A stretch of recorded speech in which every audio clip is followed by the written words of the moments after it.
combination of a lot of things. Number one, he's a senior, and number two, he's healthy.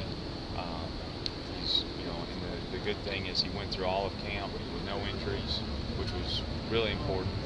And then, his leadership qualities are really coming out because he's the guy that's been out there playing the most in all the games and the experience that he's had, and he shared that and he's been a great leader to our group. And you can see his practice, how he practices is how he plays. He goes and practices extremely hard, and that therefore it shows up in the game. Same guy practicing, same guy in the game. And you've got a couple of young guys who have not played a tremendous amount this year. You've got some great production out of the upperclassmen, and looking at a guy like Zach, how he was able to prepare for years without having a ton of opportunities, and then even before Darin was dismissed, he was still practicing pretty hard. Still, coaches were saying good things about him. Can that be a message to those young guys, saying you just keep going about your business? I call him an old salty dog. I go, look at this guy work and practice, look at it, and look at the production that's happening in the games. And it's pretty easy to talk to everybody in the room and say, continue to do what Zach Rogers is doing. He's doing a really good job. Can you kind of compare the Jonathan Banks kid, their corner, to some of the other guys you've seen this year? Well, Jonathan Banks is pretty special, so I'm not going to compare him to anybody because he's made a lot of plays. He's obviously a first, second round kind of pick guy.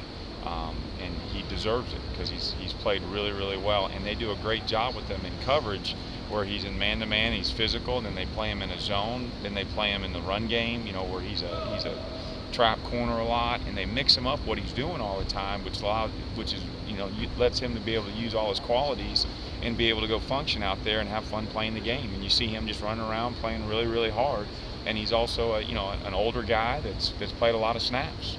Do you think he'll follow one guy around or just one side of the field from what you've seen how they use him? They've done both with him. So he could be on one side, he could be in the boundary, he could also follow a guy around. He has the ability to do all three.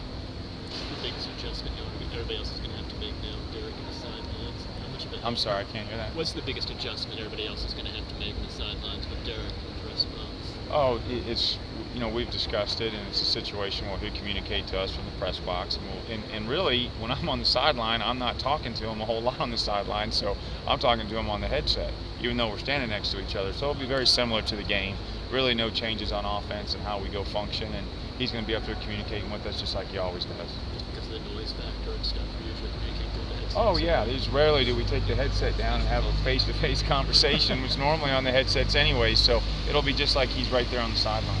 So you guys, do you consider this any type of hindrance or hurdle at all? Or? Oh no, we have. It's just like anything. You got to be able to overcome a little obstacle, and this situation will overcome this no problem. And we're excited about going out and going and playing Mississippi State.